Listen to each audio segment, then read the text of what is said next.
Morning students, आज का हमारा टॉपिक है यूनिट 14 बायोमॉलिक्यूल्स।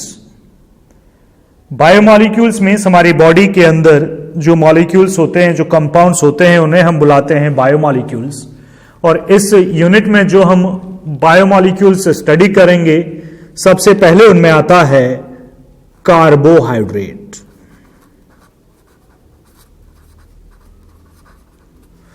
कार्बोहाइड्रेट्स पहली कैटेगरी है।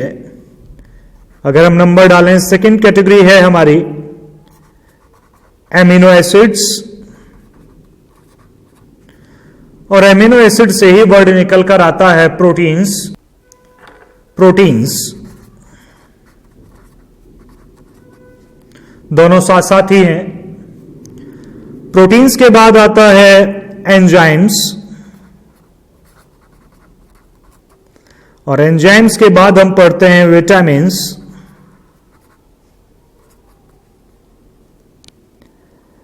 नेक्स्ट पोर्शन है आपका न्यूक्लिक एसिड। हार्मोन्स भी बायोमॉलिक्यूल्स कैटेगरी में आते हैं, लेकिन ये आपके सिलेबस का हिस्सा है नहीं। और लिपिड्स, फैट मतलब, वो भी बायोमॉलिक्यूल कैटेगरी का ही है, लेकिन वो भी आपके 12th सीबीएसई बोर्ड के सिलेबस का हिस्सा नहीं है। अब बात करते हैं, ये तो नॉर्मल सिलेबस हुआ। अब बात करते हैं 2021 में कुछ सिलेबस को रिड्यूस किया गया है। तो एक तो उसमें से कार्बोहाइड्रेट का कुछ पार्ट हटाया गया है, दूसरा उसमें से विटामिन्स को पूरी तरह से हटा दिया गया है। तो एक तो कार्बोहाइड्रेट का छोटा सा पार्ट हटाया है और दूसरा विटामिन्स हटाए हैं। तो ये दोनों तो पूरी तरह से ही हैं। कार्बोहाइड्रेट में जो हटाया है पार्ट वो है डाइसैकेराइड्स और पॉलीसैकेराइड्स को, और ये विटामिन्स टोटल ही सिलेबस का हिस्सा अब नहीं है। तो बाकी पोर्शन है, कार्बोहाइड्रेट का भी बचा हुआ पार्ट है, मैं बता दूंगा कहां तक हमें पढ़ना है। फिर एमिनो एसिड पूरा पढ़ना है, प्रोटीन्स पढ़ने हैं, एंजाइम्स वैसे तो सरफेस में हम पढ़ चुके हैं, फिर भी आ जाएगा, छोटा सा पॉइंट है, और न्यूक्लिक एसिड। तो आपके कार्बोहाइड्रेट भी मेन टॉपिक्स में से आता है, एमिनो एसिड प्रोटीन एक ही है, फिर न्यूक्लिक एसिड है, एंजाइम छोटा सा पोर्शन है। तो ज्यादा समय हमें इसे पढ़ते हुए नहीं लगेगा। हम स्टार्ट करते हैं कार्बोहाइड्रेट से। चलिएगा, फर्स्ट हेडिंग हमने डाल दी कार्बोहाइड्रेट्स। कार्बोहाइड्रेट्स एनर्जी प्रोवाइडर होते हैं, जो हमारी बॉडी को एनर्जी प्रोवाइड करते हैं। कार्बोहाइड्रेट के एग्जाम्पल्स जैसे glucose, fructose, maltose, sucrose etcetera हैं। लेकिन आपको केमिकल डेफिनेशन लिखनी होगी। आप बायोलॉजिकल डेफिनेशन से काम नहीं चला सकते हैं कि ये बॉडी के एनर्जी प्रोवाइडर हैं। एनर्जी तो फैट भी प्रोवाइड करता है। हाँ, हम बायोलॉजी वर्ड मैंने बोल दिया, तो इसे भी सुन लीजिएगा। बायोलॉजी में यही टॉपिक बायोमॉलिक्यूल्स 11th में गिवन है, यानी कि जो पीसीबी वाले हैं उन्हें इसे पढ़ने में प्रॉब्लम्स आएंगी नहीं। हमें थोड़ा केमिकल टच में इसे पढ़ना है, केमिस्ट्री के केमिकल फॉर्म्स में पढ़ना है, बस इतना ही डिफरेंस है। यहां स्ट्रक्चर्स हम ज्यादा ड्रॉ करेंगे, वहां आप स्ट्रक्चर्स ड्रॉ नहीं करते हो। तो चलिए कार्बोहाइड्रेट्स को हम डिफाइन करते हैं। एक छोटी सी डेफिनेशन बोल दी जाती है कि कैसे कंपाउंड्स, ऐसे बायोमॉलिक्यूल्स में कार्बन, हाइड्रोजन और ऑक्सीजन होते हैं, लेकिन ये प्रॉपर नहीं है। ये तो अल्कोहल में भी ऐसा ही होता है, सभी एल्डिहाइड्स में भी यही एटम्स होते हैं, सभी कीटोन्स में भी यही होते हैं, सभी कार्बोक्सिलिक एसिड में भी कार्बन, हाइड्रोजन, ऑक्सीजन ही होते हैं। तो जो कार्बोहाइड्रेट के जो मेन डेफिनेशन है वो है, carbohydrates are the polyhydroxy aldehyde और पॉलीहाइड्रोक्सी कीटोन्स। तो आप यहां डिफाइन कर लीजिएगा, मैं लिख देता हूं। कार्बोहाइड्रेट्स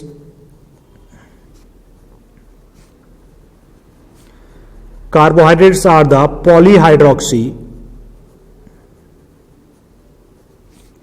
एल्डिहाइड्स और पॉलीहाइड्रोक्सी कीटोन्स। तो पॉलीहाइड्रोक्सी वर्ड का मतलब है बहुत सारे OH ग्रुप के साथ एक एल्डिहाइड ग्रुप होगा, या फिर बहुत सारे OH ग्रुप के साथ एक कीटोन ग्रुप होगा। तो समझिएगा कार्बोहाइड्रेट्स में दो ही ग्रुप मिलेंगे, या तो एल्डिहाइड या तो कीटोन मेन फंक्शनल ग्रुप ये होगा और बहुत सारे हाइड्रोक्सी मतलब OH ग्रुप्स होंगे साथ में। तो जिन एल्डिहाइड्स में एल्डिहाइड ग्रुप जिन कार्बोहाइड्रेट्स में एल्डिहाइड ग्रुप होता है मतलब पॉलीहाइड्रोक्सी एल्डिहाइड होते हैं, उन्हें हम बुलाते हैं एल्डोज। और जिसमें कीटोनिक ग्रुप होता है, OH तो होंगे ही, उसे हम बुलाते हैं कीटोज।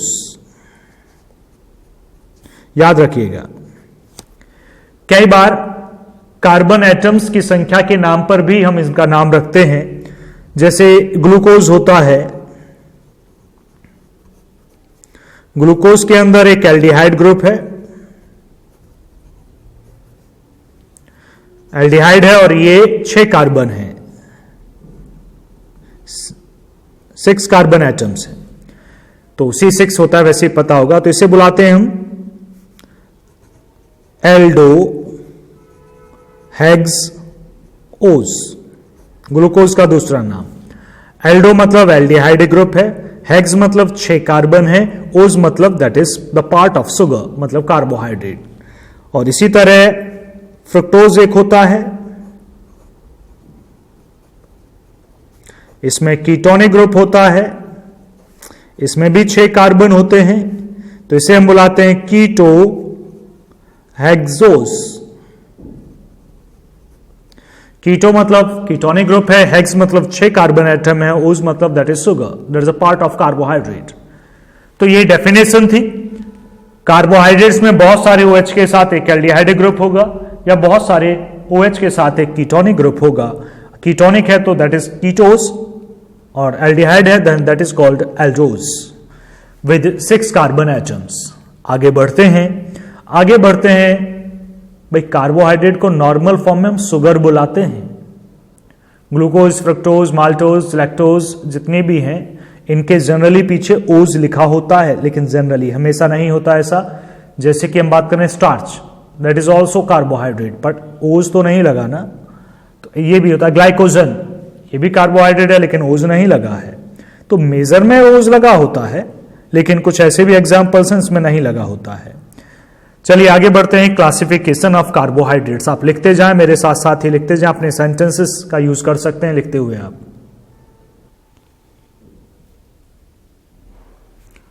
क्लासिफिकेशन ऑफ कार्बोहाइड्रेट्स, चेक करिएगा। क्लासिफिकेशन ऑफ कार्बोहाइड्रेट्स, कार्बोहाइड्रेट्स को हम 2 तरीके से क्लासिफाई करते हैं। करते तो 3 तरीके से थे, लेकिन अब तीसरा जो सबसे पहला था, क्लासिकल मेथड बुला सकते हैं या बेस्ड अपॉन टेस्ट बुला सकते हैं, उसे मैं बता देता हूं। उसका कोई मीनिंग है नहीं, अब नीड भी नहीं है। कि कार्बोहाइड्रेट्स है ऐसे कार्बोहाइड्रेट जो टेस्ट में मतलब हम खा के देखें, चम्मच में लें खा के देखें, और जो मीठे हों, टेस्ट में स्वीट हों, वो शुगर बोले जाएंगे, और जो टेस्ट में मीठे ना हों उन्हें नॉन शुगर बुलाएंगे। तो ये सबसे बेसिक, सबसे पुराना क्लासिफिकेशन हुआ करता था। अब इसकी नीड नहीं है, अब काफी एडवांस्ड क्लासिफिकेशन हमारे पास है। तो जो मेन मेथड है, जो फर्स्ट मेथड हम बुलाते हैं, वो है classification based upon reducing nature. अब समझिएगा भाई, इनमें एल्डिहाइड ग्रुप भी है, कीटोनिक ग्रुप भी है। आपको याद होगा टॉलरेंस रिएजेंट,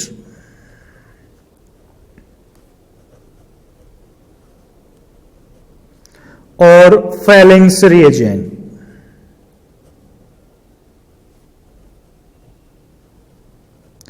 ये हमने एल्डिहाइड कीटोन में ये वाला पोर्शन स्टडी किया था। तो वहां आया था कि ये एल्डिहाइड और कीटोन्स को ऑक्सीडाइज करते हैं। मान लो मैंने एल्डिहाइड डाल दिया, एल्डिहाइड लिया कोई,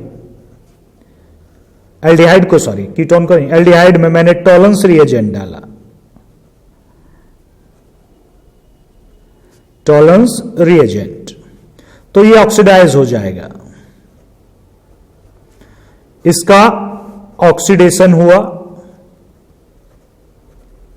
किसने किया? टॉलरेंस रिएजेंट ने। टॉलरेंस रिएजेंट ऑक्सीडाइजिंग एजेंट है, क्योंकि टॉलरेंस रिएजेंट एल्डिहाइड को ऑक्सीडाइज करा, दैट इज ऑक्सीडाइजिंग एजेंट। तो ऑक्सीडाइजिंग एजेंट का क्या होगा? रिडक्शन होगा। भाई टॉलरेंस रिएजेंट का क्या होगा? रिडक्शन। तो एल्डिहाइड क्या होगा? रिड्यूसिंग एजेंट, क्योंकि ये इसे रिड्यूस कर रहा है। तो वैसे ही है जैसे रिडक्शन ऑक्सीडेशन में नॉर्मल हुआ करता है। तो ऐसे, अब मैं एल्डिहाइड कीटोन की बात नहीं कर रहा हूं, मैं कर रहा हूं कार्बोहाइड्रेट्स। ऐसे कार्बोहाइड्रेट्स जो टॉलरेंस और फेलिंग्स रिएजेंट्स से रिएक्ट करते हैं या रिड्यूस करते हैं, टॉलरेंस और फेलिंग्स रिएजेंट को रिड्यूस करते हैं, क्योंकि इनका रिडक्शन होता है। जो रिड्यूस करते हैं उन कार्बोहाइड्रेट्स को हम बुलाते हैं रिड्यूसिंग शुगर। तो ऐसे कार्बोहाइड्रेट्स जो टॉलरेंस और फेलिंग्स रिएजेंट को रिड्यूस करते हैं उन्हें रिड्यूसिंग शुगर कहा जाता है। और सिंप्लीफाई करता हूं इसे मैं, ऐसे कार्बोहाइड्रेट्स जो टॉलरेंस और फेलिंग्स टेस्ट देते हैं उन्हें कहा जाता है रिड्यूसिंग शुगर। एग्जाम्पल आप कुछ भी लिख सकते हैं, आप दो तरीके से, ये खुद डिफाइन करना भाई, मैं डेफिनेशन लिख के लैंग्वेज नहीं लिखूंगा, आप खुद करो। मैंने क्या बोला, the carbohydrates which can reduce Tollens और Fehling's reagent are called reducing sugars. Either, अब दूसरा सेंटेंस इन अदर वर्ड्स में लिख सकते हैं, the carbohydrates which gives Tollens और Fehling's test are called reducing sugars. आप कह सकते हैं रिड्यूस करते हैं, आप कह सकते हैं टेस्ट देते हैं। एग्जाम्पल और मैं बता दूं, रिड्यूसिंग शुगर के जो एग्जाम्पल हैं, glucose, fructose, maltose, lactose etcetera. बड़ा क्वेश्चन है यहां पर, इसमें मैंने एल्डिहाइड ग्रुप आपसे कहा था, ग्लूकोज में एल्डिहाइड होता है और आपको पता है एल्डिहाइड ग्रुप ही टॉलरेंस और फेलिंग्स टेस्ट देता है। आप इस पे कोई क्वेश्चन नहीं करोगे। लेकिन मैंने कहा था फ्रुक्टोज में कीटोनिक ग्रुप होता है, अभी कुछ देर पहले कहा, और मैं यहां कह रहा हूं कि रिड्यूसिंग शुगर है। रिड्यूसिंग शुगर है मतलब ये टॉलरेंस और फेलिंग टेस्ट देगी। अब ये कैसे पॉसिबल है कि कीटोनिक ग्रुप टॉलरेंस और फेलिंग टेस्ट दे, क्योंकि टॉलरेंस और फेलिंग टेस्ट देने का काम तो केवल एल्डिहाइडिक ग्रुप का है। एल्डिहाइड का ही तो ऑक्सीडेशन हो पाता है, कीटोन का तो ऑक्सीडेशन होता नहीं। तो फिर फ्रुक्टोज टॉलरेंस और फेलिंग टेस्ट कैसे दे सकता है? इसे तो सर रिड्यूसिंग होना नहीं चाहिए, ये आपने गलत लिख दिया, इसे तो नॉन रिड्यूसिंग होना चाहिए, लेकिन मैंने इसे सही लिखा है। कारण समझिएगा, समझना, कीटोनिक ग्रुप है, ये सही बात है। कीटोनिक ग्रुप ऑक्सीडाइज नहीं होगा, ये भी सही बात है। आर ले लेता हूं,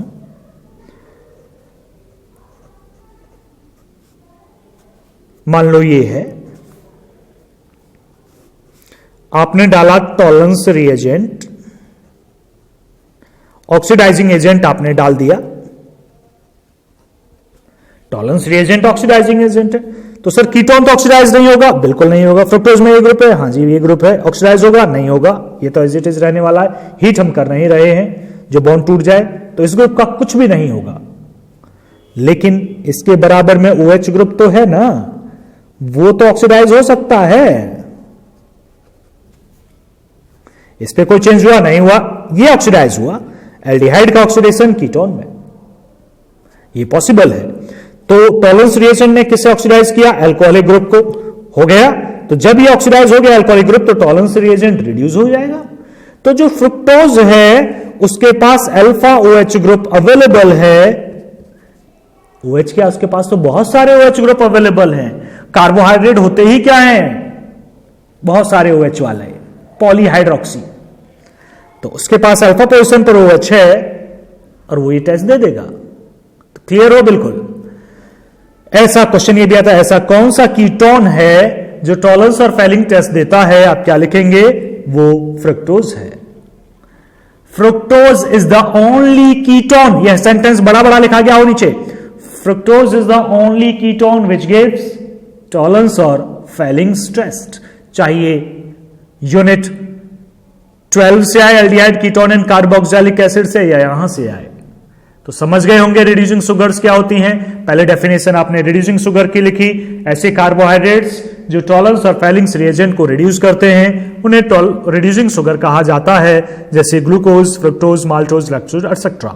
फिर आप लिखेंगे ग्लूकोज के पास कीटोनिक ग्रुप है, लेकिन इसके बावजूद ये टॉलरेंस और फेलिंग टेस्ट देता है because of presence of alpha OH group, and fructose is only the ketone, only the non ketone which gives Tollens और फेलिंग टेस्ट। ये कहानी रिड्यूसिंग के बारे में थी। अब बात करते हैं non reducing sugar. Non reducing sugar, definition आप खुद लिख पाएंगे, ऐसे कार्बोहाइड्रेट्स जो टॉलरेंस और फेलिंग्स रिएजेंट को रिड्यूस नहीं करते हैं। इन अदर वर्ड्स, ऐसे कार्बोहाइड्रेट्स जो टॉलरेंस और फेलिंग्स टेस्ट नहीं देते हैं उन्हें नॉन रिड्यूसिंग कहा जाता है, और एग्जाम्पल है सुक्रोज। कौन सा एग्जाम्पल है? सुक्रोज, याद रखिएगा। तो ये थे दो पार्ट। क्लासिफिकेशन किसके हिसाब से पढ़ रहे थे हम? Reducing nature. रिड्यूसिंग नेचर के हिसाब से दो तरह की शुगर होती हैं, first one reducing sugar, second one non reducing sugar. Reducing sugar में आपने लिखा ऐसे कार्बोहाइड्रेट्स जो टॉलरेंस और फेलिंग सॉल्यूशन को रिड्यूस करते हैं उन्हें रिड्यूसिंग शुगर कहा जाता है। इन अदर वर्ड्स, जो टॉलरेंस और फेलिंग टेस्ट देते हैं उन्हें रिड्यूसिंग शुगर कहा जाता है। Example glucose, fructose, maltose, lactose etcetera. Fructose is only the ketone which gives Tollens और Fehling's test because of presence of alpha OH group. Non reducing sugar आप अपने आप डिफाइन करते हैं जो टेस्ट नहीं देते या जो रिड्यूस नहीं करते। एग्जाम्पल सुक्रोज, अभी एक ही है, पॉलीसैकेराइड्स में और एग्जाम्पल्स आएंगे, लेकिन अभी सुक्रोज। तो पहला classification based upon reducing nature खत्म होता है। सेकंड क्लासिफिकेशन पर हम आते हैं। देखिएगा, सेकंड जो क्लासिफिकेशन है पहले हम समझ लेते हैं, बाद में हम उसे लिखेंगे। जो दूसरा क्लासिफिकेशन है वो बेस्ड है हाइड्रोलाइसिस। अभी लिखना नहीं, अभी समझना है आपको। हाइड्रोलाइसिस करते हैं, किसका हाइड्रोलाइसिस करते हैं, कैसे करते हैं देखते हैं। हाइड्रोलाइसिस हम करते हैं, मान लो आपने ये सुनी होगी C12H22O11 में पानी डाल दिया, एसिडिक मीडियम, कैटलिस्ट मान लीजिए आप इसे, तो ये हाइड्रोलाइज हो जाएगा। क्या बनाएगा? C6H12O6 प्लस C6H12O6 ग्लूकोज, और ये हो गया फ्रुक्टोज। ये क्या था जी? ये सुक्रोज था। सर सुक्रोज ने हाइड्रोलाइज करके 2 यूनिट दी, ग्लूकोज की और फ्रुक्टोज की। It provide 2 units. It means it is a combination of these 2 units. चलिए कोई बात नहीं, अब ग्लूकोज में पानी डाल के देखते हैं। C6H12O6, कुछ भी नहीं होगा, ये एज इट इज रहेगा, नो रिएक्शन, सॉल्युबल हो जाएगा, बस रिएक्ट नहीं करेगा। ग्लूकोज का ग्लूकोज ही रहा एक्वस सॉल्यूशन में। सर ये तो ब्रेक नहीं हुआ, ये तो यही रहा, बिल्कुल सही बात है। ये एक ही यूनिट है, पानी में डालने पर वही रहता है। तो ऐसे, अब समझना हाइड्रोलाइसिस के हिसाब से, ऐसे कार्बोहाइड्रेट्स जो हाइड्रोलाइज नहीं होते हैं उन्हें बुलाते हैं monosaccharides.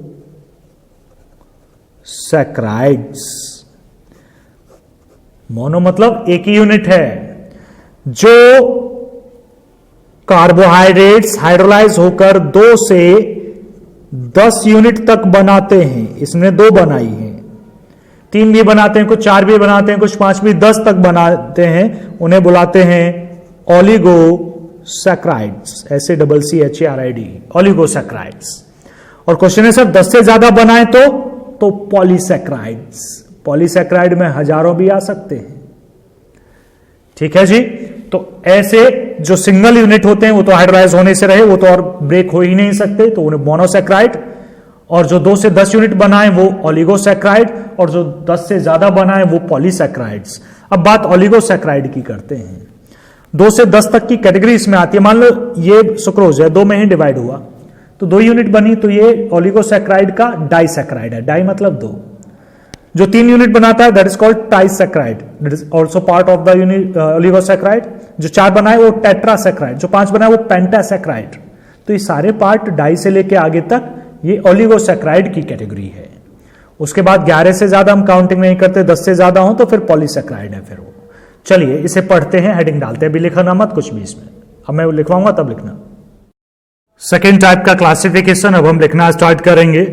Classification based upon hydrolysis, ये मेन हेडिंग डाल लें। इसके हिसाब से हाइड्रोलाइसिस के हिसाब से कार्बोहाइड्रेट्स को 3 पार्ट में क्लासिफाई करवा दिया, जैसे मैंने एक्सप्लेन किया था। पहला मोनोसैकेराइड, दूसरा ओलिगोसैकेराइड और तीसरा पॉलीसैकेराइड। तो पहले मोनोसैकेराइड्स की बात करेंगे। मोनोसैकेराइड मतलब एक सैकेराइड यूनिट है, मतलब एक सिंगल यूनिट है, मतलब उसका हाइड्रोलाइसिस होगा ही नहीं। हाइड्रोलाइसिस करने का मतलब होता है, ये मान लीजिएगा एक तरह से पॉलीमर है, बहुत सारे मॉलिक्यूल जुड़े हुए हैं, हाइड्रोलाइज कर दोगे तो अपनी सिंपलर यूनिट में ब्रेक होते हैं। भाई मान लो एक में 8 यूनिट जुड़ी हुई हैं, पानी में डाल के 8 अलग अलग हो गई, 8 सिंपल यूनिट बन गई। ठीक उसी तरह से हमने एक सिंपल यूनिट कोई पानी में डाला तो वो सिंपल यूनिट तो सिंपल यूनिट रहेगी, वो फर्दर ब्रेक थोड़ी ना हो सकती है। तो ये ऑलरेडी सिंपलर यूनिट्स हैं, ये फर्दर हाइड्रोलाइज नहीं होती हैं। तो a carbohydrate that can not be hydrolyse further to give simpler unit is called a monosaccharide.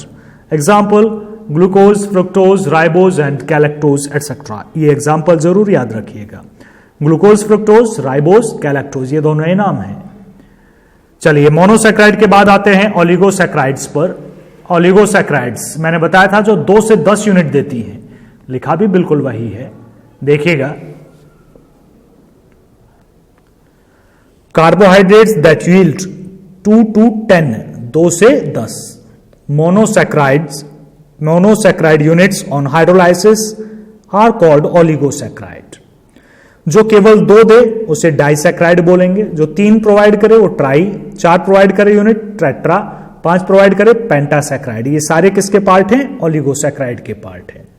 देखिए आगे, they are further classified as disaccharide, trisaccharide, tetrasaccharide etcetera, tetra, penta, hexa, ऐसे depending upon the number of monosaccharides they provide on hydrolysis. Example है sucrose, maltose, lactose, ये सब example disaccharides के हैं। यही most common है, यानी कि सुक्रोज का हाइड्रोलाइज करो 2 यूनिट मिलती हैं, माल्टोज का भी 2 यूनिट और गैलेक्टोज की भी 2 यूनिट मिलती हैं। तो ये डाइसैकेराइड है, 2 यूनिट प्रोवाइड करते हैं सबके सब, तो 2 से 10 किस में आते हैं? ओलिगो। तो ओलिगो के भी तो एग्जाम्पल यही हुए। तो ये था ओलिगोसैकेराइड। अब तीसरा देखिएगा, थर्ड पॉइंट डाल लीजिएगा, पॉलीसैकेराइड। ये पॉलीसैकेराइड लिख देता हूं मैं, डेफिनेशन सिंपल होगी। Carbohydrates that yield more than 10 monosaccharide units on hydrolysis, 10 से ज्यादा वाले। देखिए मैं लिख रहा हूं, देख लीजिएगा। पॉलीसैकेराइड्स वैसे तो आपने खुद ही लिख लिया होगा। Carbohydrates which yield more than 10 monosaccharide units on hydrolysis are called polysaccharides। अरे जो हाइड्रोलाइज होने पर 10 से ज्यादा, 10 नहीं आनी चाहिए, मोर देन 10 है। एग्जाम्पल है स्टार्च, सेलुलोज, ग्लाइकोजन, 3 ही एग्जाम्पल हैं इसके। चलिए आगे बढ़ते हैं। क्लासिफिकेशन पूरा हुआ हमारा। देखो पढ़ना क्या है ये भी क्लियर हो। यहां तक लिख लिया हमने जाना कार्बोहाइड्रेट्स क्या होते हैं, हमने जाना उनका क्लासिफिकेशन। रिड्यूसिंग, नॉन रिड्यूसिंग एक क्लासिफिकेशन जरूर है, लेकिन जो मेन क्लासिफिकेशन है वो हाइड्रोलाइसिस से है, मतलब as monosaccharide, oligosaccharide and polysaccharides. अब नॉर्मल सिलेबस के हिसाब से तीनों सिलेबस का हिस्सा है, मोनोसैकेराइड भी, ओलिगोसैकेराइड और पॉलीसैकेराइड। तो तीनों पढ़ने होते हैं, नॉर्मल सिलेबस का हिस्सा है। 21 के लिए, 21 बोर्ड एग्जाम्स के लिए केवल मोनोसैकेराइड ही दिए हैं। ओलिगोसैकेराइड में से डाइसैकेराइड हम पढ़ते थे और पॉलीसैकेराइड्स भी हम पढ़ते थे। ये अब सिलेबस का हिस्सा आपका नहीं है 21 बोर्ड एग्जाम्स के लिए। हालांकि इसके लिए भी वीडियो अवेलेबल होगी, आप देखना चाहें तो आप मैसेज कर सकते हैं, हम आपको इसका लिंक आपको सेंड कर देंगे। जो नॉर्मल सिलेबस है 21 के लिए नहीं, लेकिन 22, 23 आगे वाले बोर्ड्स के लिए तो सारा ही हो गया बुक जैसे पहले थी। तो मोनोसैकेराइड्स हम यहां स्टडी करेंगे। मोनोसैकेराइड्स में हम यहां स्टडी करेंगे आपका ग्लूकोज का स्ट्रक्चर। देखिएगा आगे हम पढ़ते हैं मोनोसैकेराइड्स। हमने हेडिंग डाली है मोनोसैकेराइड्स। इसे फिर से आप यहां डिफाइन कर लीजिएगा। ऐसे कार्बोहाइड्रेट्स जो सिंपलर यूनिट्स में फर्दर क्लासिफाई नहीं होते हैं। देखो मैं अब दोबारा नहीं लिख रहा हूं, आपको लिखना होगा। मोनोसैकेराइड्स ऐसे कार्बोहाइड्रेट्स जो फर्दर सिंपलर यूनिट्स में हाइड्रोलाइज नहीं होते हैं, उन्हें मोनोसैकेराइड कहा जाता है। एग्जाम्पल ग्लूकोज, फ्रुक्टोज, राइबोज मैंने लिखवा दिया एक्सेट्रा। हमें जो इस कैटेगरी में पढ़ना है वो पढ़ना है ग्लूकोज, यानी कि हम जो इसमें स्टडी करेंगे ग्लूकोज करेंगे, और वो भी पूरी तरह से मतलब होता है मोनोसैकेराइड के एक एग्जाम्पल, बल्कि 2। फ्रुक्टोज को भी करेंगे बाद में, लेकिन पहले ग्लूकोज है। कितना करेंगे? कंप्लीटली स्टडी करेंगे। कंप्लीटली मतलब इसके मेथड्स ऑफ प्रिपरेशन लिखेंगे, इसकी प्रॉपर्टीज भी लिखेंगे और इसके स्ट्रक्चर को भी एक्सप्लेन करेंगे कैसे आया। उसके बाद फ्रुक्टोज का केवल स्ट्रक्चर हम पढ़ेंगे, आपका मोनोसैकेराइड खत्म हो जाएगा और 21 के लिए कार्बोहाइड्रेट इतना ही है। हाँ, अगर आप आगे की तैयारी करना चाहते हैं तो आपको ऑलिगोसैकेराइड्स और पॉलीसैकेराइड्स के भी वीडियो आपको मिल जाएगी। अगर आप चाहेंगे तो, मांगेंगे तो मैसेज कर दीजिएगा, मिल जाएंगे। चलिए ग्लूकोज को स्टडी करते हैं। मॉलिक्यूलर फॉर्मूला होता है C6H12O6। पहले हम पढ़ेंगे methods of preparation of glucose. देखिएगा, इसे डेक्सट्रोज भी बोला जाता है। पहली प्रिपरेशन हम पढ़ रहे हैं, हेडिंग डाल लेते हैं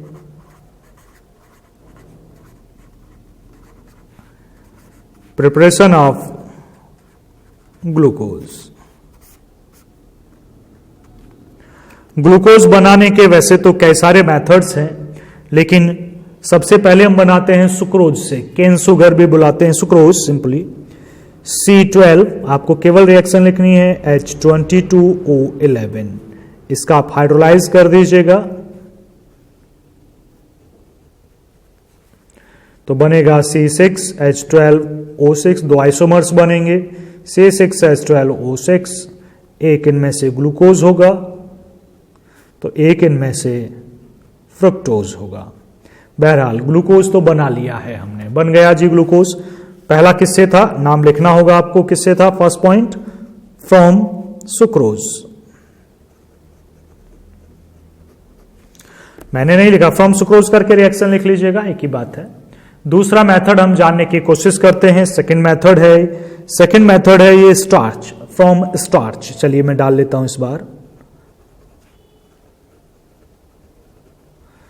स्टार्च से भी ग्लूकोज बना है। स्टार्च पॉलीसैकेराइड में आता है, अभी अभी हमने देखा था एग्जांपल पॉलीसैकेराइड का।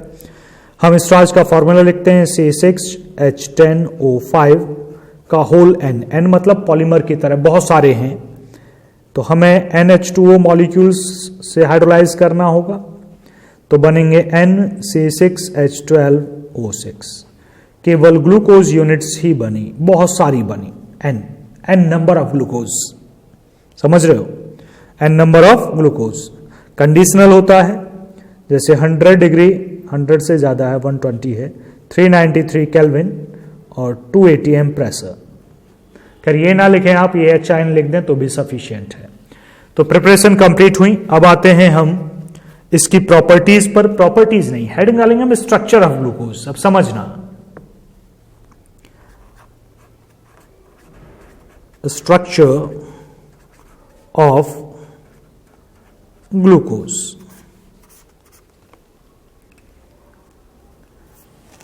स्ट्रक्चर जो होता है वो ये है,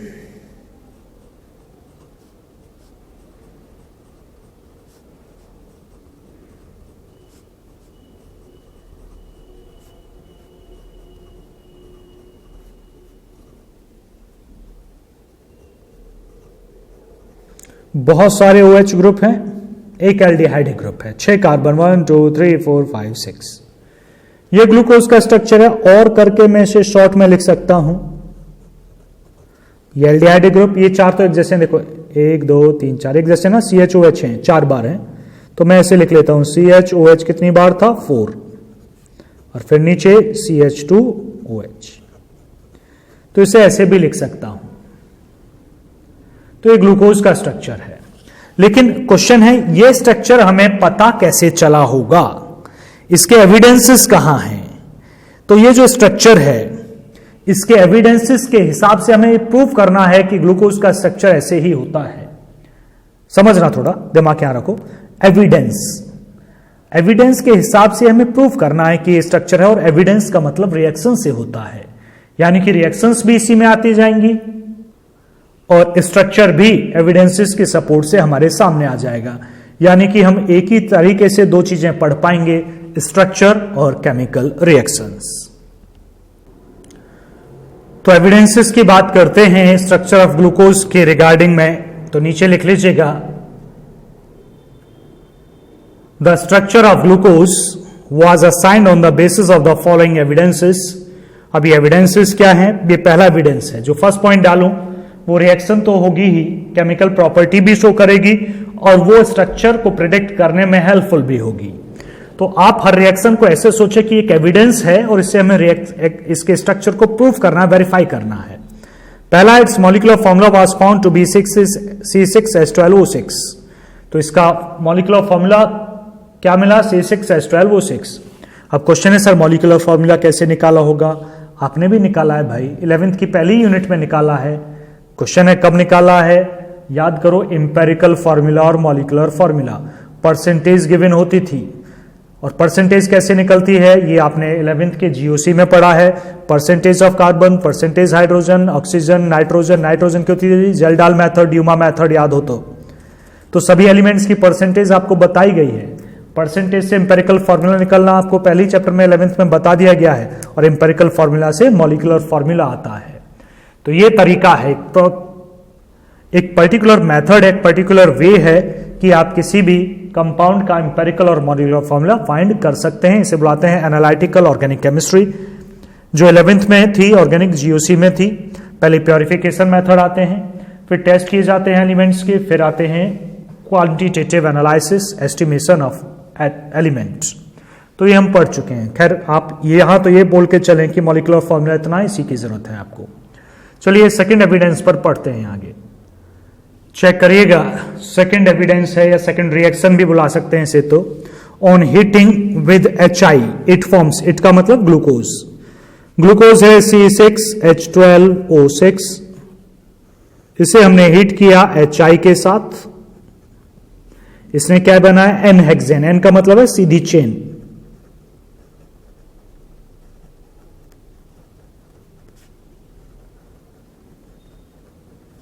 one, two, three, four, five, six, N hexane.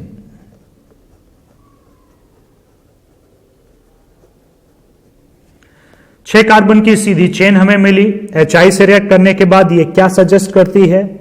तो अब लिखेंगे above reaction suggesting that all six carbon atoms, all the six carbon atoms are linked in a straight chain.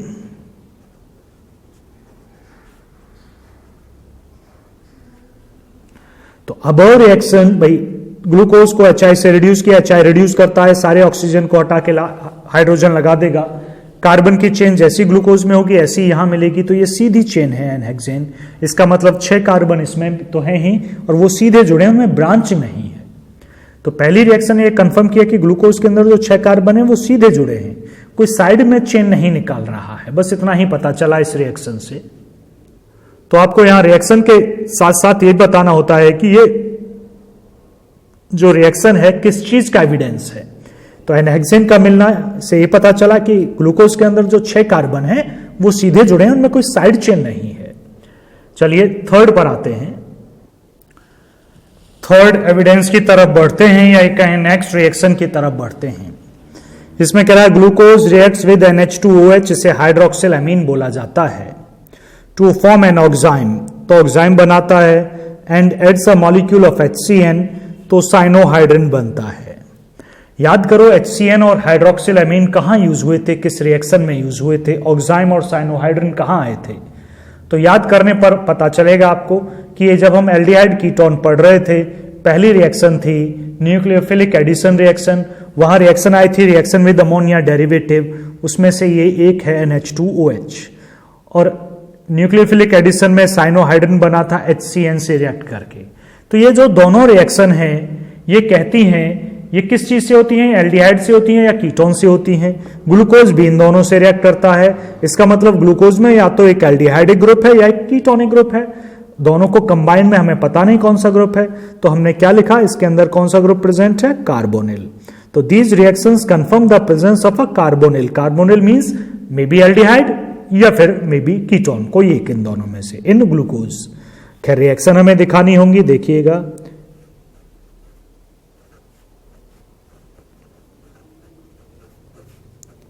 ये ग्लूकोज का स्ट्रक्चर है, मैंने शुरू में आपको बता दिया था। हम रिएक्ट कर रहे हैं इसे NH2OH। तो रिएक्शन बड़ी सिंपल सी थी, याद हो तो आपको, मैंने इसीलिए H2 पहले लिखा है ताकि मैं H2O हटा सकूं। CH डबल बॉन्ड बनेगा कार्बन से N की तरफ और उससे OH।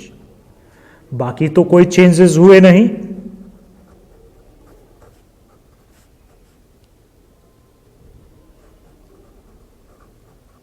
ग्लूकोज से हाइड्रोक्सिल अमीन ने रिएक्ट किया, ये बना ग्लूकोज ऑक्साइम।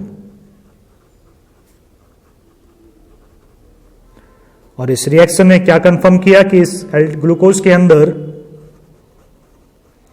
एक एल्डिहाइड या एक कीटोनिक ग्रुप प्रेजेंट है। चलिए HCN से भी रिएक्ट करवा के देखते हैं। रिएक्शन आपको करवानी आनी चाहिए।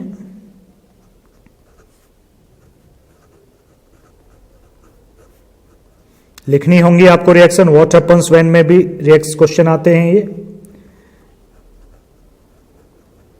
ये नेगेटिव है, ये पॉजिटिव, ये नेगेटिव, ये पॉजिटिव। तो नेगेटिव न्यूक्लियोफाइल अटैक करेगा कार्बन पे। CHA है, एक तरफ CN जुड़ जाएगा O के साथ H, एक तरफ OH जुड़ जाएगा। बाकी तो कोई चेंज है नहीं।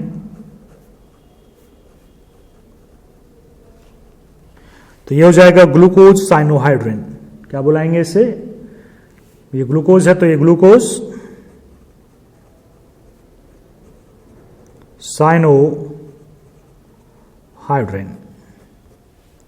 तो ये रिएक्शन हुई। इस रिएक्शन से क्या पता चला हमें कि आपके ग्लूकोज के अंदर या तो एल्डिहाइडिक ग्रुप है या फिर कीटोनिक ग्रुप है। ये थर्ड एविडेंस था, थर्ड पॉइंट था एविडेंस का। और फोर्थ पॉइंट पर चलते हैं एविडेंस के। फोर्थ एविडेंस की बात करते हैं। Glucose gets oxidise to gluconic acid. Glucose को ऑक्सीडाइज हमने किया, बहुत माइल्ड ऑक्सीडाइजिंग एजेंट हमने डाला, इतना माइल्ड कि जो अल्कोहल को ऑक्सीडाइज ना कर पाए, किसी भी अल्कोहल को ऑक्सीडाइज ना कर पाए। तो bromine water mild oxidising agent है जो इस एल्डिहाइड को कार्बोक्सिलिक एसिड में बदल देता है।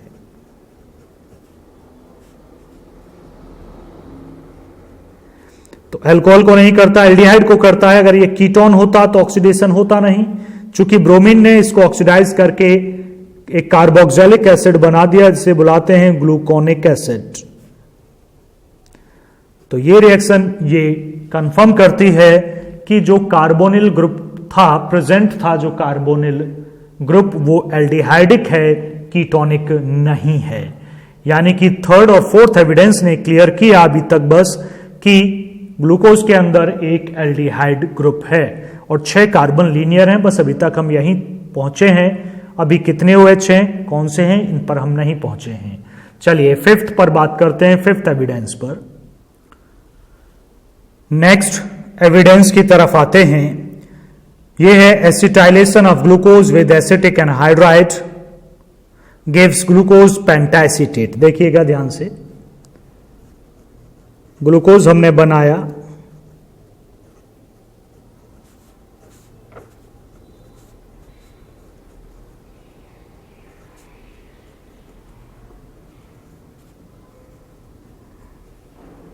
ये ग्लूकोज रिएक्ट करते हैं एसिटिक एनहाइड्राइड, एनहाइड्राइड ग्रुप इसके अंदर है।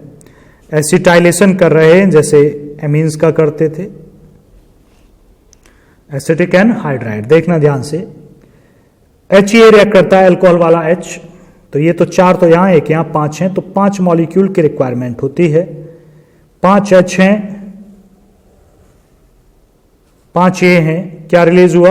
5 CH3COOH।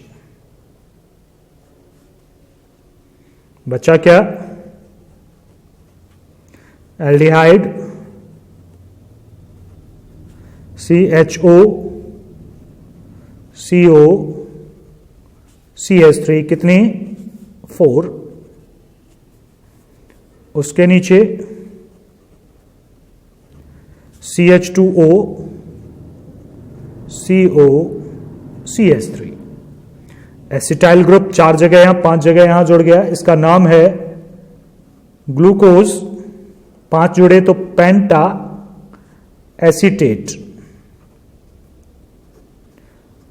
ये कंफर्म करते हैं कि इसके अंदर 5 OH ग्रुप हैं। अब ये सीधी सी बात है, एक कार्बन पर 2 OH ग्रुप हो नहीं सकते क्योंकि दोनों ही आपस में रिएक्ट करके H2 एलिमिनेट करते हैं। ये हम अल्कोहल में पढ़ चुके हैं। इसका मतलब 5 OH ग्रुप अलग अलग कार्बन पर हैं। टोटल कार्बन कितने हैं? 6 हैं। 6 के 6 कैसे जुड़े हैं? लीनियर जुड़े हैं। एक पर एल्डिहाइड ग्रुप हो गया, टर्मिनल पर 5 बचे, तो पांचों पर एक एक OH ग्रुप है।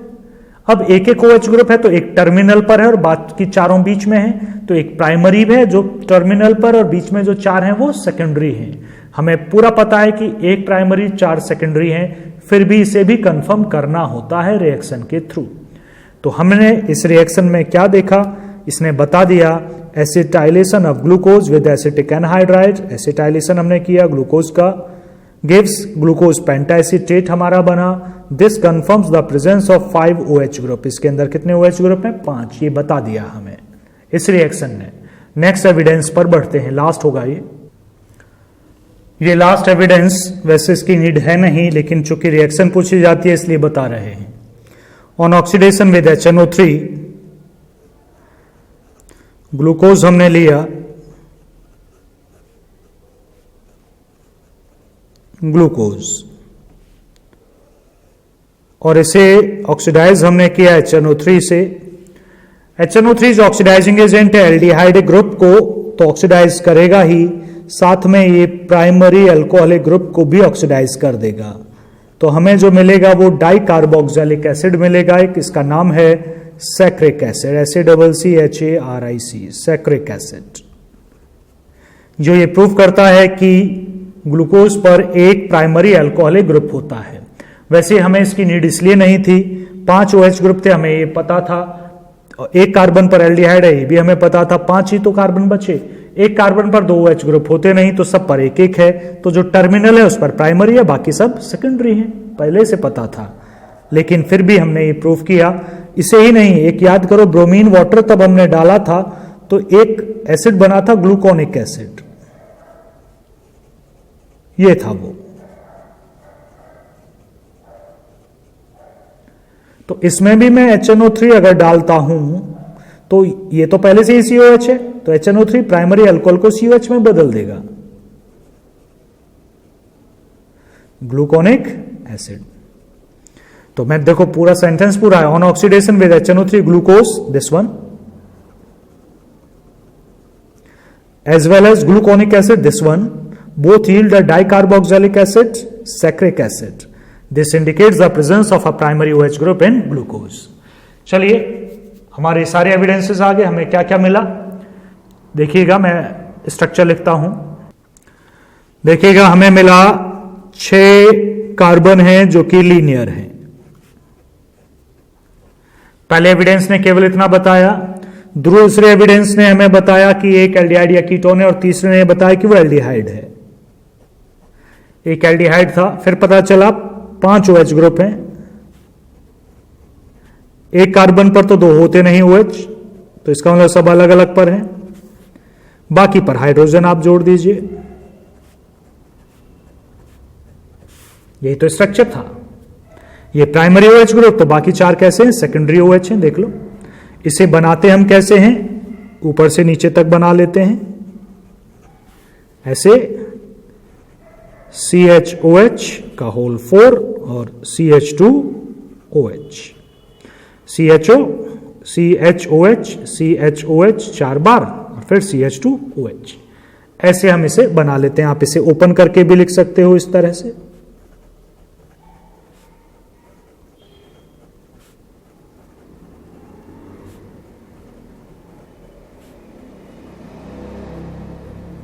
हमने बस इस स्ट्रक्चर को स्टडी किया है, समझना, इसी को स्टडी किया है और ये हमने आपके सामने उन एविडेंसेस की हेल्प से ड्रॉ कर दिया है। तो इस स्ट्रक्चर में ये और ये एक ही है।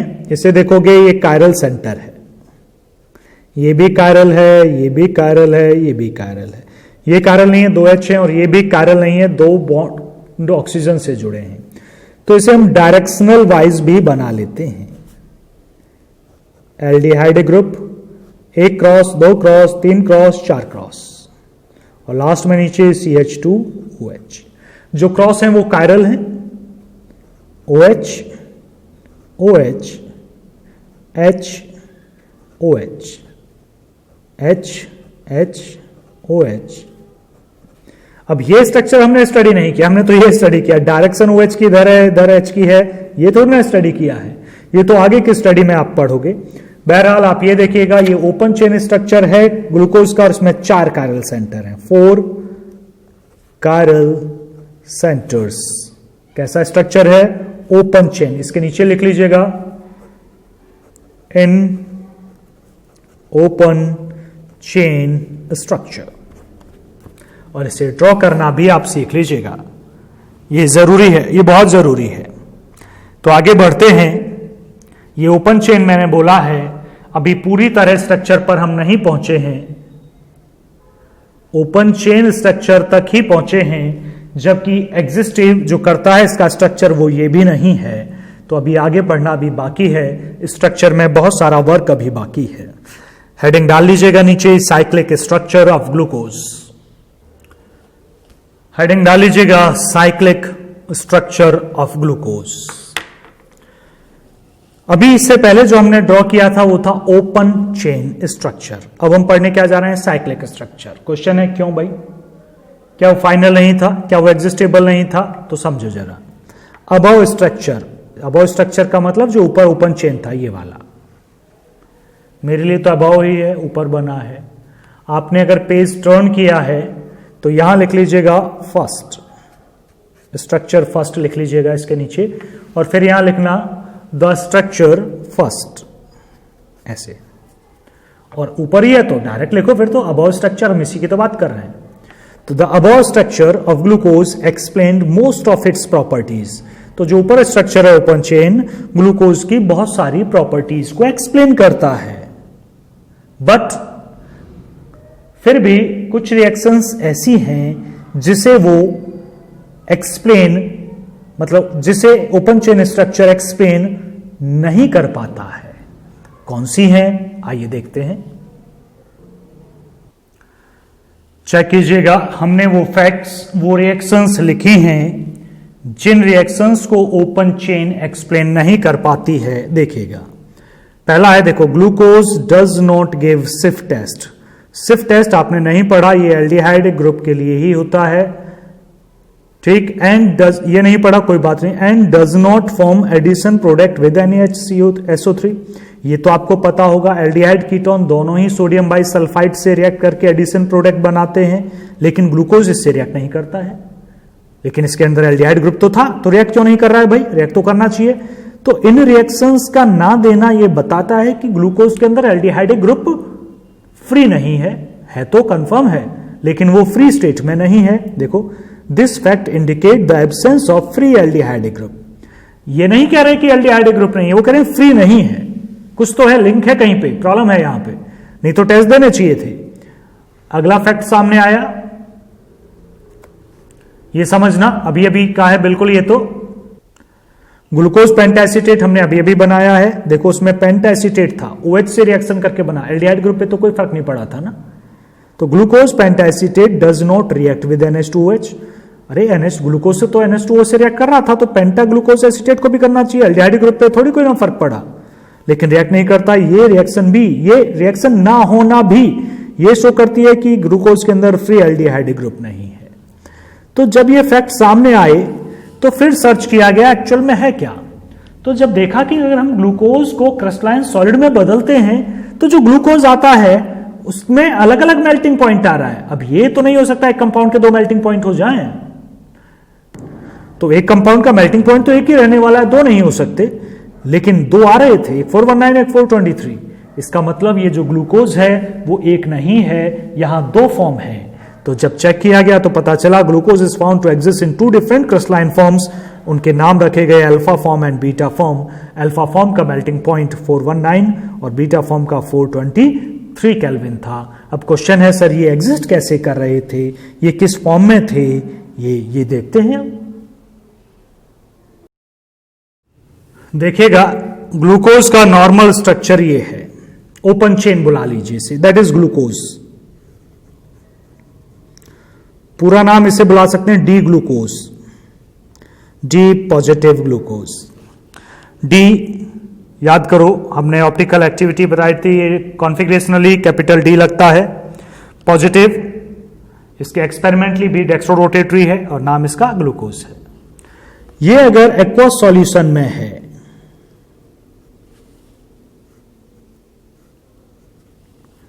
एक्वस सॉल्यूशन में है तो समझिएगा ये एल्डिहाइड ग्रुप है, यहां बहुत सारे अल्कोहल हैं। ये पहला कार्बन फर्स्ट, ये सेकंड, ये थर्ड, ये फोर्थ, ये फिफ्थ और ये सिक्स, ऊपर से नीचे तक काउंट कर लीजिएगा।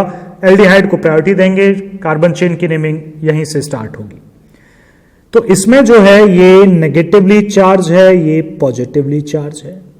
इसके सबसे पास जो ऑक्सीजन है ये पॉजिटिव चार्ज है, ये नेगेटिव। बच्चे कहते हैं सर ये पास में है, तो अभी बताया चलेगा ये पास में है भाई। तो ये जो पॉजिटिव हाइड्रोजन देख रहे हो ये तो चला जाता है इस नेगेटिव के पास, OH बना देगा, और ये जो ऑक्सीजन नेगेटिव है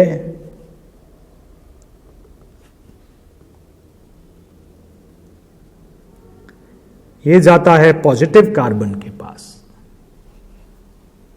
स्ट्रक्चर कैसा नजर आता है देखिएगा।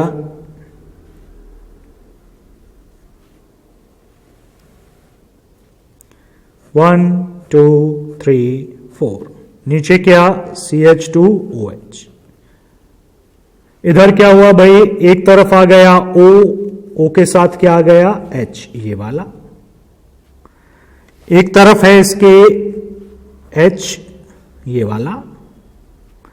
बाकी ऑक्सीजन कैसे जुड़ा उसे हम बाद में देखेंगे, पहले ये OH अपनी तरफ कोई चेंज नहीं, ये H कोई चेंज नहीं, ये OH कोई चेंज नहीं, कोई चेंज नहीं हुआ। ये H यहां भी कोई चेंज नहीं। अब एक ऑक्सीजन है, ये कनेक्ट होता है यहां से ऐसे ऊपर से हवा में। अब मैं ऐसे बॉन्ड नहीं बना सकता हवा में, मुझे कैसे दिखाना होता है ऐसे। बच्चे कहते हैं सर यहां टर्न करा, क्या यहां कार्बन है? बिल्कुल कुछ नहीं है यहां भाई, ये ऐसे है, ऐसे सीधा सीधा। दूसरा स्ट्रक्चर सामने आता है, दूसरा देखिएगा, इधर बनाते हैं।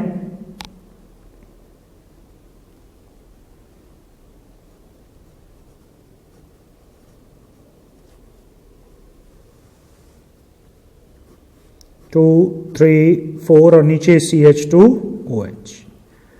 बिल्कुल इक्वल बनाना है आपको, चेंज नहीं करना है। डायरेक्शनल ये OH राइट में, ये H राइट में, ये OH राइट में, लेफ्ट में H, लेफ्ट में OH, H, इधर भी H। कनेक्टिविटी वैसे ही ऑक्सीजन की।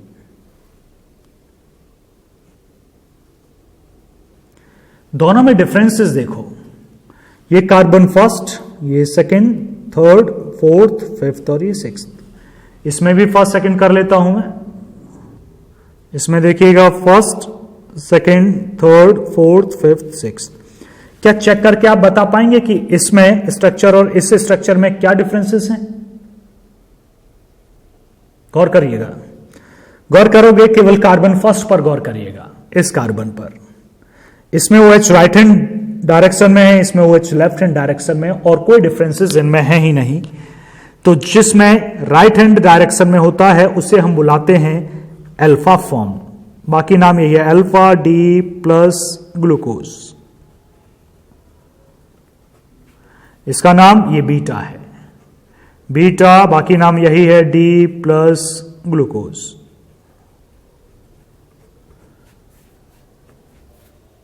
ये है साइक्लिक स्ट्रक्चर।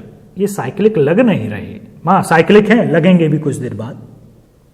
तो कुछ देर बाद आपको लगने लगेंगे। तो एल्डिहाइड ने अल्कोहल से रिएक्ट कर लिया और एल्डिहाइड अल्कोहल्स के एक मॉलिक्यूल से रिएक्ट करके जो बनाते हैं वो होता है हेमी एसिटल। दो बार रिएक्ट कर लें तो एसिटल, यहां तो एक ही बार रिएक्शन हुई है तो हेमी एसिटल। तो अल्फा और बीटा फॉर्म जो है ये हेमी एसिटल हैं और सॉल्यूशन में अल्फा, नॉर्मल ग्लूकोज और बीटा तीनों एक दूसरे के इक्विलिब्रियम पर एग्जिस्ट करते हैं। इस वजह से कभी एल्डिहाइड का टेस्ट आता है तो कभी एल्डिहाइड का टेस्ट नहीं आता। इसमें एल्डिहाइड ग्रुप है, इसमें तो नहीं है। तो जिसमें परसेंटेज जिसकी ज्यादा होती है इसकी ज्यादा तो टेस्ट आएगा, कम होती है टेस्ट नहीं आएगा। तो ये यहां एल्डिहाइड ग्रुप है लेकिन फ्री नहीं है, बॉन्डेड है अल्कोहल के साथ।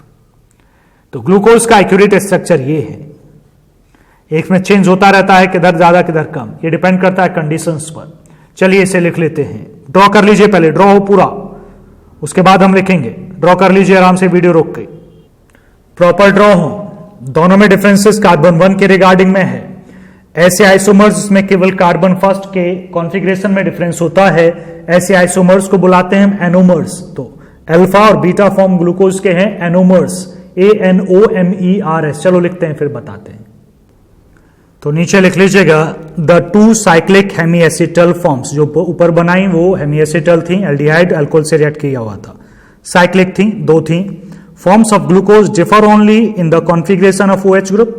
एक में OH राइट में है, एक में OH लेफ्ट में है। OH राइट में अल्फा, OH लेफ्ट में beta. OH group at C1 first carbon के में ही तो है बस, बाकी कार्बन में तो इक्वल है सब HOH। फर्स्ट कार्बन को क्या बुलाते हैं? Anomeric carbon. और इन आइसोमर्स को क्या बुलाते हैं? Are called anomers. तो अल्फा बीटा जो ग्लूकोज हैं वो क्या हैं? एक दूसरे के एनोमर्स हैं। आइसोमर्स कौन से हैं? एनोमर्स। तो ये हमने कहा कि ये साइक्लिक लग नहीं रही, साइकिल तो थी, साइक्लिक लग नहीं रहा था। चलिए साइक्लिक लगवाते हैं। मैं एक बार अल्फा को बना लेता हूं, बीटा आपको बनाना होगा। अल्फा ऐसे था, फर्स्ट कार्बन पे OH राइट में, बाकी 4 कार्बन 1 2 3 4 और नीचे CH2OH। इधर ये ऑक्सीजन जुड़ा हुआ था, OH HOH। ये C1 है, 2 3 4 5 और ये 6 है। तो हम इसका बनाते हैं एक्यूरेट साइक्लिक स्ट्रक्चर। इक्वल हैं दोनों, जो बनाने जा रहा हूं वो साइक्लिक जैसा लगेगा। तो देखिएगा साइक्लिक,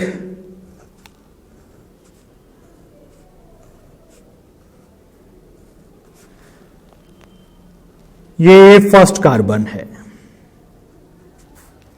ये सेकंड कार्बन है, ये क्रॉस, ये थर्ड, ये फोर्थ, ये फिफ्थ। 5 ही है भाई साइक्लिक में, तो 5 ही देखो 1 2 3 4 5, फिर ऑक्सीजन। फर्स्ट कार्बन पर OH राइट है, देखो OH ये वाला हिस्सा है, देखो 2 हाथ हैं, ये OH वाला है। OH नीचे ले जाओगे नीचे चला जाएगा, तो OH राइट का मतलब नीचे से है। तो 1 पर OH है तो इसे हम नीचे बनाएंगे, नीचे मतलब राइट, ऐसे खड़े हो जाओ नीचे आ जाएगा राइट।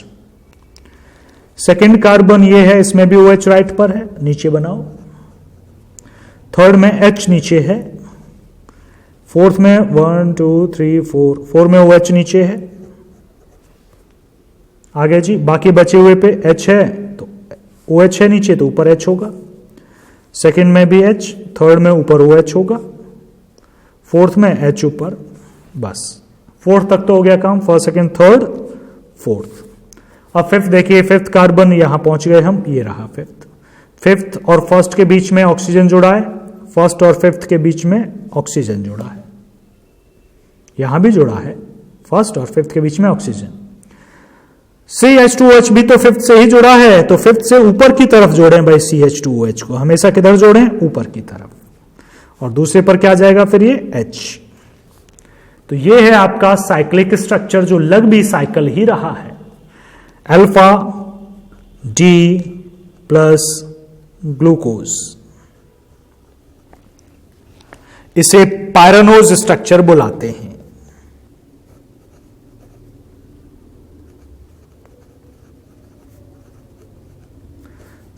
ऐसा नहीं, साइक्लिक स्ट्रक्चर ही को ही पायरेनोज बुलाते हैं। क्यों बुलाते हैं? एक ऑर्गेनिक में कंपाउंड होता है पायरोन। क्या कंपाउंड है? पायरोन। ये है, ये PYRN, पायरोन। तो ये उससे मिलता है, मतलब डबल बॉन्ड नहीं मिलते हैं। देखो 1 2 3 4 5 कार्बन है इसमें, 1 2 3 4 5 कार्बन है साइकिल में, एक ऑक्सीजन एक ऑक्सीजन, इससे रिजेंबल होता है, इसलिए बस नाम रख दिया पायरेनोज स्ट्रक्चर है। तो ये साइक्लिक स्ट्रक्चर है। अब बीटा बनाना है आपको, बिल्कुल इसी तरह बनाना है। बीटा में क्या आएगा? बस ये इक्वल है, बिल्कुल इक्वल है, कोई चेंज नहीं, बस फर्स्ट कार्बन पर चेंज होता है, OH ऊपर H नीचे, मतलब ये O यहां लगा देना तो ये बीटा का हो जाएगा। अब किसका? ये अल्फा का। बस इस O को हटा के इस OH यहां रख दो, H यहां, बाकी इक्वल, तो वो क्या हो जाएगा? बीटा। उसे आप खुद बना ले नीचे, वो बनाना जरूरी है, बिना उसके काम नहीं चलेगा। ये था ग्लूकोज। अब मैं थोड़ा फ्रुक्टोज के स्ट्रक्चर इस तरह से तो नहीं पढ़ने जैसे हमने ग्लूकोज को स्टडी किया। हाँ, फ्रुक्टोज के स्ट्रक्चर ड्रॉ जरूर करने हैं, तो वो मैं हमेशा तो खैर बुक से देता था भाई ड्रॉ कर लेना, लेकिन यहां मैं ड्रॉ कर देता हूं। तो हेडिंग यहां भी डाल लीजिएगा, स्ट्रक्चर ऑफ फ्रुक्टोज। फ्रुक्टोज में 6 कार्बन तो हैं, लेकिन ग्रुप कीटोनिक है। देखिएगा 6 कार्बन, इसमें भी लीनियर होते हैं। हमें स्टडी नहीं, एविडेंस नहीं पढ़ने हैं, कुछ नहीं पढ़ना, बनाने हैं बस। पहला CH2OH, लास्ट का भी CH2OH। सेकंड पर कीटोनिक ग्रुप ये आ गया, फिर CHOH, CHOH, CHOH। उसमें एल्डिहाइडिक था, ये ग्रुप ऊपर था एल्डिहाइडिक। अब टर्मिनल पर तो एल्डिहाइड होगा ना, C डबल बॉन्ड हो। अब नेक्स्ट पोजीशन पे तो यहां CH2OH है। इसे आप एक्यूरेटली फॉर्म में बना सकते हैं कायरल दिखा के। 1 2 3। हाँ भाई, एक चीज जरा मैं शायद भूल गया, ग्लूकोज के ओपन चेन में 4 कायरल सेंटर थे, साइक्लिक में एक बढ़कर 5 कायरल सेंटर होते हैं, ग्लूकोज में ही है। ग्लूकोज की ओपन चेन में, ओपन स्ट्रक्चर में, ओपन चेन स्ट्रक्चर में 4 कायरल सेंटर, साइक्लिक स्ट्रक्चर में 5 कायरल सेंटर, साइक्लिक में एक बढ़ जाता है। यहां देखिए फ्रुक्टोज में ओपन चेन में 3 कायरल सेंटर हैं, ये 3 क्रॉस हैं, यही कायरल है। जैसे मैं इसकी साइक्लिक बनाऊंगा तो 4 हो जाएंगे। अब इसमें OH, OH, H, ये है जी आपका D नेगेटिव फ्रुक्टोज। ये मैंने जिक्र किया था जब मैं कायरलिटी पढ़ा रहा था हेलो एल्केन हेलो एरीन में। कॉन्फिगरेशनली D है क्योंकि OH राइट में है, प्रैक्टिकली एक्सपेरिमेंटली लिवो रोटेटरी है क्योंकि ये प्लेन पोलराइज्ड को एंटी क्लॉकवाइज डायरेक्शन में रोटेट करता है, नाम इसका फ्रुक्टोज है। चलिए, ये इसकी ओपन चेन स्ट्रक्चर है accurate with 3 chiral centres. Glucose में 4 थे, साइक्लिक में दोनों में एक एक बढ़ जाता है। चलिए अब साइक्लिक बनाते हैं इसकी हेमी एसिटल फॉर्म। आपको इससे रिएक्ट करवाना है, देखो चलो मैं नीचे ही बनाता हूं फिर से, देख लीजिएगा हेमी एसिटल फॉर्म। H जो रिएक्ट करेगा ये ऑक्सीजन नेगेटिव है, H पॉजिटिव यहां जाएगा, और ये जो ऑक्सीजन जाएगा ये रिएक्ट करेगा इस कार्बन से। तो दोनों फॉर्म कैसी होंगी?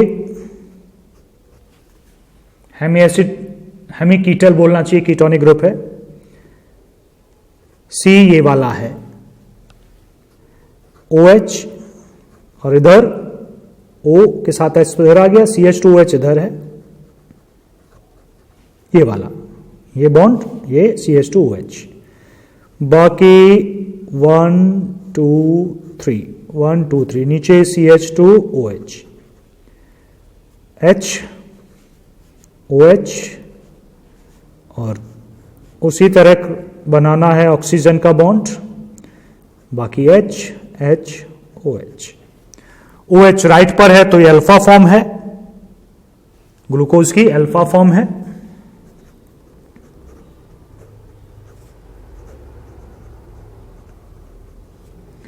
इधर चेंजेस बस यही होगा, राइट पर आ जाएगा CH2OH और लेफ्ट पर आ जाएगा OH। 1 2 3,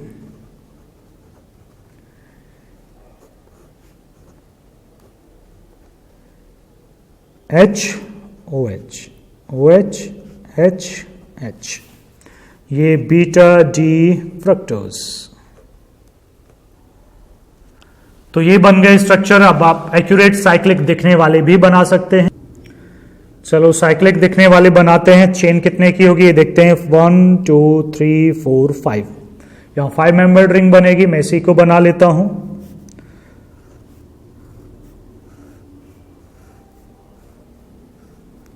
ऑक्सीजन है एक, तो फर्स्ट कार्बन ये मान लो, सेकेंड, थर्ड, फोर्थ।